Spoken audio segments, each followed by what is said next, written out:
everybody, how you doing? Welcome back to the channel. I'm in the midst of doing a bunch of stuff. Had a real busy few days lately. Haven't had a lot of time to get in the shop. You know, we homeschool the kids and we're pretty involved in some of the stuff we do at the church, so we've had a very busy few days. And I've been trying to clean up the shop here a little bit, also getting some knife orders completed. I've got a couple of good videos coming out. One probably already just got released a little while ago. That was Melvin's knife. Then I got Troy's knife that was going out. If it hasn't already, it'll be coming out soon. And then I've got some Warrior Poet Society knives over here. Got some knives that are going to be built and used as a display to go up on a plaque and hung on a wall. So I got a lot of things going on there, as well as a whole bunch of stuff for tools and Mail Call Monday videos. So I'm really busy playing catch up right now. But this video, or this tool in general, I wanted to show you guys because the reason why is I did the one thing that I always tell you guys I try to do, and I try to buy stuff made in America. The other thing is I always try to get something that might last a long time, right? You'd hope that if you spend money, you're going to spend money on something that's going to last a while. Well, a couple of years ago, I bought this tool, and it's not working anymore, and I had to buy its replacement. And the video is, as it says, a Starrett 18C punch. And I'm going to show you why I had to buy it, a little bit about that tool, plus what it's replacing. So let's get started. When you're making a knife, or when you're doing anything regarding steel and you want to drill a hole in steel, you want to make sure that you mark whatever it is, right? You're going to usually put like an X or a plus sign, wherever you're going to mark it, and then somehow you got to be able to make a little dimple in that steel. So this way, if you don't dimple it and you go to drill it, the drill bit kind of bounces around a little bit. Now what I do is, what I used to do is I used to just actually try to center punch it with a hammer and hold it and whack it that way. And I had a piece of railroad track that I sanded down and ground down off the grinder and smoothed it out. And I used to do that. Then I got into what they call an auto punch. And what this does is actually, there's a heavy duty spring inside here. In this case, this one has 2 different springs in it. And when you mark it, like in my case, I use blue Dykem, and I'll usually put a pencil mark, or I'll use these little, I got these, and I actually don't even know if I ever did a video on these. It's a tungsten tip scriber. So when I blue Dykem my steel, I mark it out with the ruler, and I'll use this, and this actually scratches the surface of the steel ever so lightly, and it gives you something like this. Hopefully you guys will get that in the video here. So you'll get little marks like that. So once you have these little pluses like that, or your marks, what you want to do is you want to make sure that you put a little bit of a dimple in the steel, whereas it doesn't cause the bit to bounce around. Even in my case, I use a little starting bit that just sinks the hole. It literally barely makes an 1/8 of an inch hole, and then it puts shoulders on the hole once it's recessed or drilled through. And you've probably seen it in some other videos of me using it. Then that allows you to then go ahead and use your normal size bit, whether it's a 1/4 inch or an F bit or an X or a W or a 3/8 or a 10 millimeter, whatever it is I'm using. It all starts off by using something like this. Now, I bought this off Amazon. It's made in China. I think it was like Texonic or some weird off-brand company. I can't remember the actual name. But yeah, it feels, this is nice brass, and it's like a chrome-plated steel tip here. It feels nice, felt heavy duty. It worked for a while. Now, you would think that these things couldn't break. There's not that many components involved. But it just, as I would set down, and if you guys know what I mean, here, I'll show you on this, I'll bring you in. So hopefully you guys have a good enough view on this. So what you normally would do is I'd put, like this, for instance, that's what this is for. You can put this on there. You would use this, you'd set it on here, and then you do this. And you hear that. See, it's not doing it now. It did it once, and that was it. There it goes. See that? And when you do that, it leaves, and I don't know if it'll even come through, it leaves a little dimple in the steel. Maybe you guys will see that or not. Hopefully it'll come through.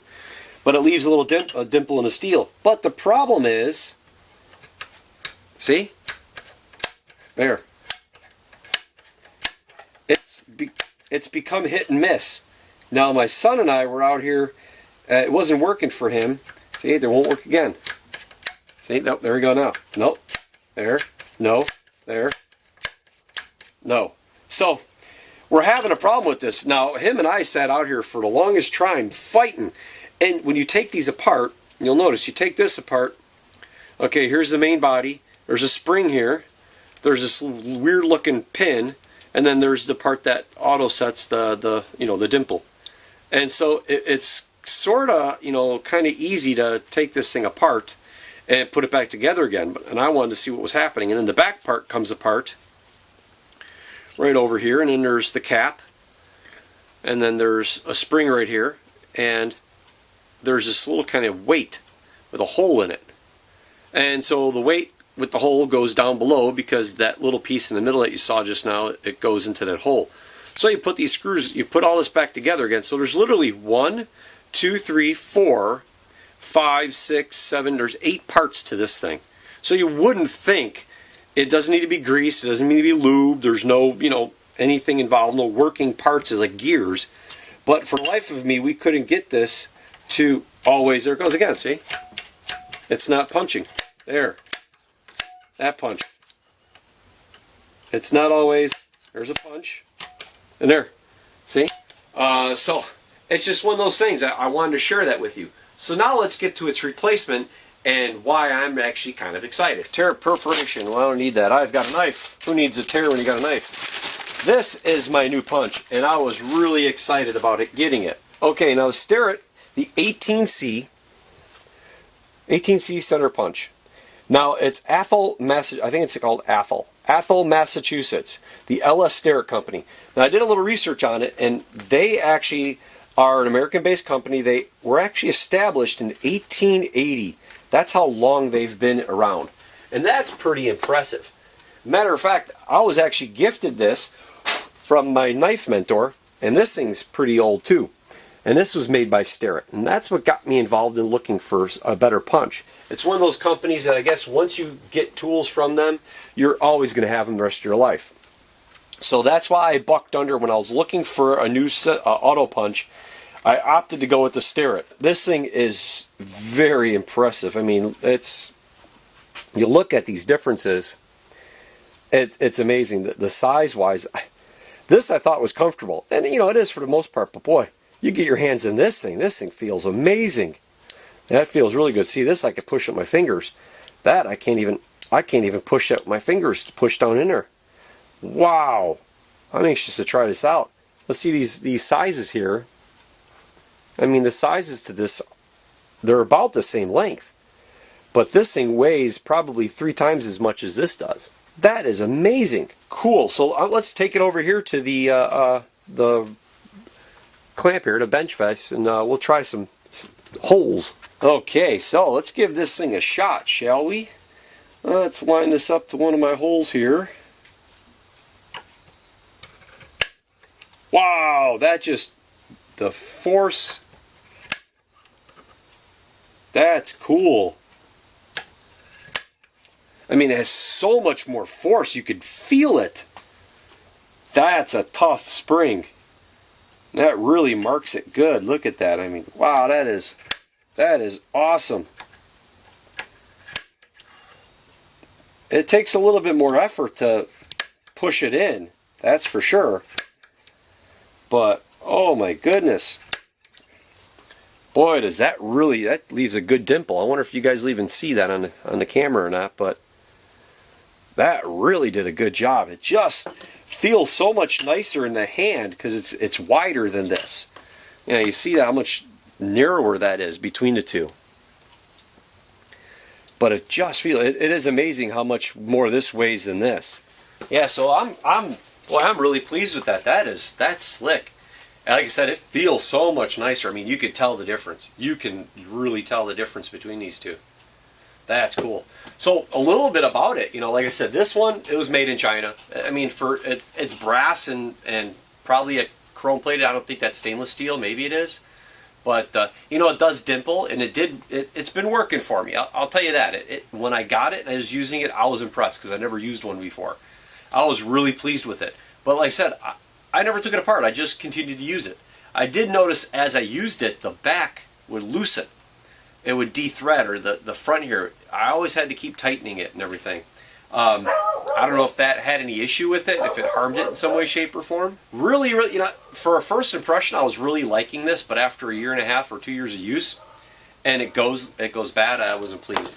The Starrett, though, now, again, the company established in 1880. They're out of Massachusetts, American company. These are made in the USA, and I was really happy to see that. I looked them up online, and I looked this part up before I bought it on Amazon, and it was made in the U.S. I was really stoked about that, so it makes me happy. They've got a huge history, as you can tell. If you haven't heard about Starrett, look them up. They're not cheap. This, I think it was about $52 with tax on Amazon, and I have Prime, so I had free shipping. I do appreciate it, guys. Thanks for watching the video. I'll leave links down below. I'll leave an Amazon link down in the descriptions. Anything that you see down below that I put in any of my videos, it's a link for an odd item that might have been purchased on Amazon. It goes directly through my affiliation, so it helps. I might make 5 cents off of it if you buy it through that. It helps. Every little bit helps, you know. But Starrett doesn't know I'm making a video, so if you want to learn about their stuff, jump over there, and I think they might even have a video on this. If they do, I'll leave that down in the description so you can look it up and see if it is what you think you might want. But I know some guys that might come across these channels that are doing machining or maybe new knife makers. Would I recommend this for a new knife maker? No. And simply because if you're a new knife maker, it usually ends up being something you're always going to keep doing for years, even if not a lot, but you're going to be doing it for years on end. This, I'll be able to leave with my son. My son and I are going to be able to use this in the shop, and when I stop making knives or if I pass away, I'll be able to pass this on to my son, and it'll be an heirloom, a simple thing like that. So, and again, I like to support the companies that are either local to me in Washington State or at least here in the United States, a made in America tool. So, thank you guys, do appreciate it. Hopefully the video was helpful. I'm just trying to put out as many as I can to give everybody some more information on if they want to get started in knife making or doing anything.